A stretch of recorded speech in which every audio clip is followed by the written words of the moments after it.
2023년 7월 1일부터 대리기사, 배달라이더 등과 같은 특고 플랫폼 노동자들도 산재보험의 적용을 받게 됩니다. 작년에 개정되고 올해 7월부터 시행되는 산재보험법에 따라 92만 명의 특고 플랫폼 노동자들이 추가로 산재보험의 혜택을 받게 되었는데요. 플랫폼 노동 뉴스 시즌2 7월부터 확대 적용되는 산재보험에 대해 알아보도록 하겠습니다.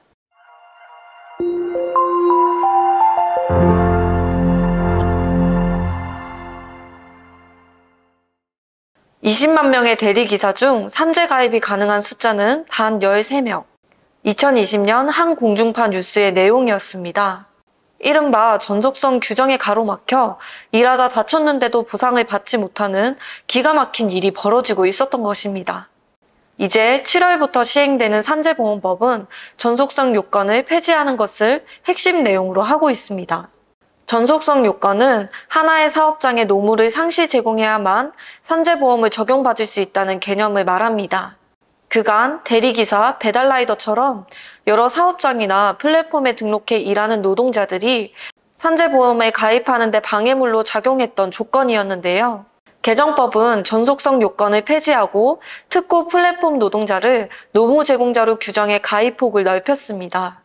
그래서 전속성 폐지로 43만 5천 명, 노무 제공자 직종 확대로 49만 명, 이렇게 총 92만 5천 명이 산재보험의 혜택을 추가로 받게 될 걸로 정부는 추산하고 있습니다.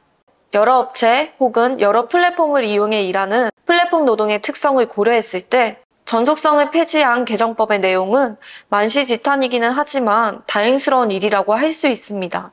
하지만 개선해야 할 점 또한 만만치 않게 있습니다. 먼저 보험료 문제입니다. 개정법에 따르면 산재보험료는 노동자와 사업주가 반반씩 부담하는 걸로 돼 있습니다. 통상적인 노동자의 경우 산재보험료를 사업주가 전부 부담하는 것과 차이가 나는 부분입니다. 특고 플랫폼 노동자만 산재보험료 절반을 부담하는 것은 위헌이라며 작년에 헌법소원이 제기되기도 했지만 올해 3월 헌법재판소는 합헌 결정을 내린 바 있습니다. 경제적 약자인 특고 플랫폼 노동자들의 처지를 생각한다면 이제 입법적으로 이 문제를 해결해야 할 필요가 있습니다.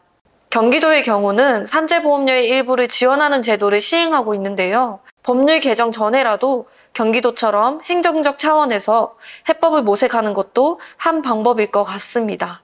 산재보험의 영역에서는 전속성 요건이 폐지됐지만 여전히 전속성을 고집하는 영역이 있는 것도 문제입니다. 산업안전보건법 41조, 이른바 감정노동자보호법이라고 불리는 규정인데요. 고객의 폭언, 폭행으로부터 노동자를 보호하는 내용을 담고 있습니다. 그런데 여기는 여전히 전속성 요건을 고수하고 있어서 특고 플랫폼 노동자들은 적용이 되지 않고 있습니다. 지난 4월 라이더 유니온 구교연 대표가 국회 기자회견에서 주장한 것이 바로 이것입니다. 평생 배달이나 해라. 공부 못하니까 배달하지.